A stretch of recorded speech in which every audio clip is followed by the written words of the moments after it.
بسم اللہ الرحمن الرحیم۔ حضور صلی اللہ علیہ وسلم کا ارشاد ہے، 3 قسم کے بوڑھوں سے اللہ سے پناہ اور نجات مانگا کرو، اور فرمائے یہ 3 کام بڑھاپے میں کیے جائے تو اللہ تعالیٰ نے اس بڑھاپے کو دوزخی کہا ہے۔ اللہ سے دعا ہے کہ یہ 3 کام کسی بزرگ سے نہ کروائے، آمین۔ اللہ تعالیٰ نے قرآن مجید میں ارشاد فرمایا، اور ہم جس کو لمبی عمر دیتے ہیں تو ہم اس کی جسمانی بناوٹ کو پہلے کی حالت کی طرف الٹ دیتے ہیں، پس کیا وہ سمجھتے نہیں؟ اس آیت کریمہ کی تفسیر ہے کہ کفار یہ کہہ سکتے تھے کہ ہم دنیا میں بہت کم عرصے رہے تھے، اگر ہم دنیا میں زیادہ عرصے رہتے تو اے ہمارے رب، ہمارے ایمان و عمل میں کوئی کمی کوتاہی نہ ہوتی۔ اللہ تعالیٰ نے اس آیت کریمہ میں ان کے اس عذر کا رد فرمایا ہے۔ اس کا خلاصہ یہ ہے کہ کیا تم کو یہ معلوم نہیں کہ تم دنیا میں اپنی عمر کے اس حصے تک پہنچے تھے جب تمہارے خواہ کمزور ہو چکے تھے، اور ہم نے تم کو اتنی لمبی زندگی دی تھی جس میں تم اگر چاہتے تو غور و فکر کر کے ایمان لا سکتے تھے، جیسا کہ اس آیت میں فرمایا، کیا ہم نے تمہیں اتنی عمر نہیں دی تھی جس میں جو شخص نصیحت قبول کرنا چاہتا وہ نصیحت قبول کر لیتا، اور تمہارے اس عذر سے ڈرانے والا بھی آ چکا تھا۔ لہٰذا انسان کے عمر کا کارآمد حصہ وہ ہوتا ہے جب وہ جوان ہوتا ہے۔ عمر کے اس حصے کی قدر کرنی چاہیے اور اس عمر میں زیادہ سے زیادہ نیکیاں کرنی چاہیے۔ حدیث پاک میں ارشاد ہے کہ آپ صلی اللہ علیہ وسلم نے ایک شخص سے فرمایا، 5 چیزوں کو 5 چیزوں کے آگے غنیمت جانو، اپنی زندگی کو موت کے آنے سے پہلے، اپنی فراغت کو مشغول ہونے سے پہلے، اپنی خوشحالی کو تنگ دستی سے پہلے، اپنی جوانی کو اپنے بڑھاپے سے پہلے، اپنی صحت کو اپنی بیماری سے پہلے غنیمت جانو۔ حضرت ابن مسعود رضی اللہ تعالی عنہ بیان کرتے ہیں کہ نبی کریم صلی اللہ علیہ وسلم نے فرمایا، ابن آدم قیامت کے دن اس وقت تک اپنے رب کے سامنے سے اپنے قدم ہٹا نہیں سکے گا جب تک کہ اس سے 5 چیزوں کے متعلق سوال نہ کر لیا جائے۔ اس نے اپنی عمر کس چیز میں فنا کی، اس نے اپنی جوانی کو کن کاموں میں بوسیدہ کیا، اس نے اپنے علم کے مطابق کیا عمل کیا۔ حضرت انس رضی اللہ تعالی عنہ بیان کرتے ہیں کہ نبی کریم صلی اللہ علیہ وسلم نے فرمایا، اللہ تعالیٰ جس شخص کی عمر اسلام میں 40 سال تک پہنچا دے، اللہ تعالیٰ اس سے کئی قسم کے بلاؤں کو دور کر دیتا ہے۔ وہ بلائیں یہ ہیں، جزام، مرض اور شیطان کے غضبناک کرنے کو۔ اور اللہ تعالیٰ جس شخص کی عمر اسلام میں 50 سال تک پہنچا دے، اللہ تعالیٰ اس پر حساب کو آسان کر دیتا ہے۔ سبحان اللہ۔ عمر کا ہر حصہ اللہ کی نعمت ہے، لیکن ارذل عمر سے پناہ مانگنی چاہیے۔ اللہ تعالیٰ نے قرآن پاک میں ارشاد فرمایا، اور اللہ نے تمہیں پیدا کیا، پھر وہی تم کو وفات دے گا، اور تم میں سے بعض کو ارذل یعنی ناکارہ عمر کی طرف لوٹا دیا جاتا ہے تاکہ انجام کا کارواں حصول علم کے بعد کچھ نہ جان سکے۔ حضرت سعد رضی اللہ تعالی عنہ بیان کرتے ہیں کہ رسول اللہ صلی اللہ علیہ وسلم نمازوں کے بعد ان چیزوں سے پناہ طلب کرتے تھے، یا اللہ، میں بزدلی سے تیری پناہ میں آتا ہوں، اور میں اس سے تیری پناہ میں آتا ہوں کہ مجھے ارذل عمر کی طرف لوٹا دیا جائے، اور میں عذاب قبر سے تیری پناہ میں آتا ہوں۔ اس حدیث میں آپ صلی اللہ علیہ وسلم نے ارذل عمر سے پناہ مانگی ہے۔ یہ ارذل عمر ہے کیا؟ اس بارے میں علامہ عینی لکھتے ہیں کہ ارذل عمر سے مراد یہ ہے کہ انسان اس قدر بوڑھا ہو کے کمزور ہو کر اپنے بچپن کی ابتدائی حالت کی طرف لوٹ جائے۔ اس کی سماعت اور بصارت یعنی سننے اور دیکھنے کی طاقت کمزور ہو جائے، اس کی عقل کام نہ کرے اور سمجھ میں کوئی بات نہ آئے، وہ فرائض کو ادا نہ کر سکے اور اپنے ذاتی کام نہ کر سکے، اپنی پاکیزگی اور صفائی کا خیال نہ رکھ سکے، اور اپنے گھر والوں پر بوجھ ہو جائے، اور وہ اس کی موت کی تمنا کرنے لگے۔ اور اگر اس شخص کا گھر بار نہ ہو اور وہ بالکل تنہا ہو تو اس سے بڑی اور کیا مصیبت ہوگی۔ اللہ تعالیٰ ایسی عمر سے ہم سب کو محفوظ فرمائے، آمین۔ یہ عام لوگوں کا حال ہے کہ 40 سال کے بعد ان کا دور انحطاط شروع ہو جاتا ہے، ان کے اوزار کمزور ہو جاتے ہیں، اور جن لوگوں پر اللہ تعالیٰ کی رحمت ہوتی ہے وہ 60 سال کے بعد بھی مضبوط اور توانا ہوتے ہیں اور ان کے حواس قائم رہتے ہیں۔ حضرت عطا نے حضرت ابن عباس رضی اللہ تعالیٰ عنہ سے روایت کیا ہے کہ سورہ نحل کی آیت میں ارذل عمر کا جو تذکرہ ہے یہ مسلمانوں کے لیے نہیں ہے۔ مسلمان کی عمر جس قدر زیادہ ہوتی جاتی ہے اللہ تعالیٰ کے نزدیک اس کی عزت اور کرامت بڑھتی جاتی ہے۔ اور حضرت اکرمہ رضی اللہ تعالیٰ عنہ نے کہا جو قرآن عظیم کی تلاوت کرتا رہتا ہے وہ ارذل عمر کی طرف نہیں لوٹایا جاتا۔ ایک دفعہ ایک شخص علی رضی اللہ تعالیٰ عنہ کی خدمت میں حاضر ہوا اور ان سے سوال کیا کہ میرے بال سفید ہو جاتے ہیں، اس کا کیا مقصد ہے؟ حضرت علی رضی اللہ تعالیٰ عنہ نے فرمایا جب حضرت آدم علیہ السلام زمین پر آئے اور وہ بوڑھے ہونے لگے اور ان کے بال بھی سفید ہونے لگے، اور جب پہلی مرتبہ حضرت آدم علیہ السلام نے اپنے بالوں کو سفید ہوتے دیکھا تو اللہ تعالیٰ سے عرض کی اے میرے اللہ میرے بال سفید کیوں ہو رہے ہیں؟ تو اللہ تعالیٰ نے فرمایا بالوں کا سفید ہونا بڑھاپے، بزرگی اور تجربات میں فراوانی کی طرف اشارہ ہے۔ انسان کا بوڑھا ہونا انسان کو نفسیاتی خواہشات سے دور کرتا ہے اور اس بات کو واضح کرتا ہے کہ اس شخص کے پاس زندگی میں تجربات ہیں جس سے مشورہ لے کر آپ اپنے فیصلوں کو بہتر بنا سکتے ہیں۔ اس سے زیادہ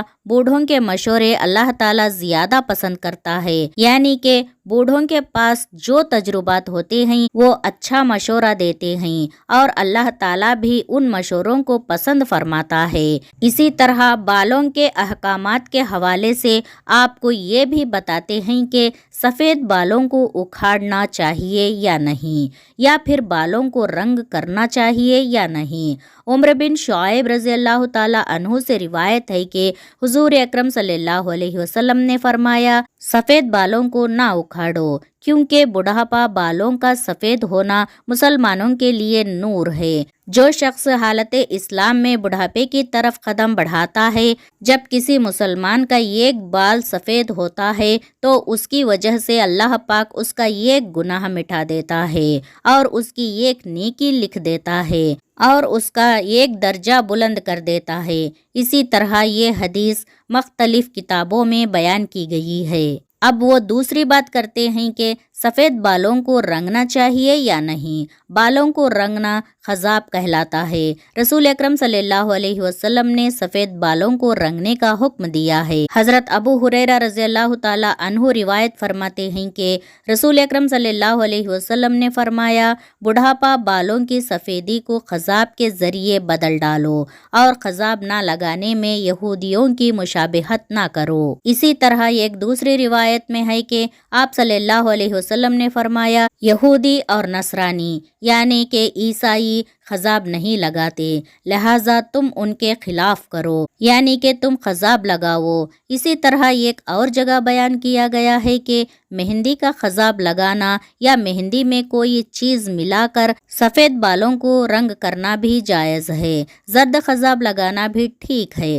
سیدنا ابن عمر رضی اللہ تعالیٰ عنہ سے روایت ہے کہ مہندی لگانا جائز کہا جاتا ہے، لیکن کچھ علماء کے نزدیک کہا جاتا ہے کہ رنگ لگانا جائز نہیں ہے، یعنی کہ مہندی تو لگائی جا سکتی ہے لیکن جو آج مختلف قسم کے پروڈکٹس سامنے آ چکی ہیں، کیمیکلز جو ہیں جن سے رنگ لگایا جاتا ہے جو آپ کی جلد پہ بھی لگ جاتے ہیں، اور اگر اس کو جلدی نہ اتارا جائے تو آپ کی وہاں سے جلد بھی کالی دکھائی دیتی ہے۔ اسی طرح احادیث سے معلوم ہوتا ہے کہ آپ صلی اللہ علیہ وسلم نے بعض دفعہ سرخ اور زرد خضاب لگایا ہے۔ حدیث میں حضور صلی اللہ علیہ وسلم کے بالوں کو رنگنے کا بھی ذکر ہے۔ اسی طرح سفید بالوں میں سیاہ خضاب لگانا جائز ہے یا نہیں، اس حوالے سے بھی آپ کو بتاتے ہیں۔ سیدنا جابر بن عبداللہ رضی اللہ تعالیٰ عنہ سے روایت ہے کہ فتح مکے کے دن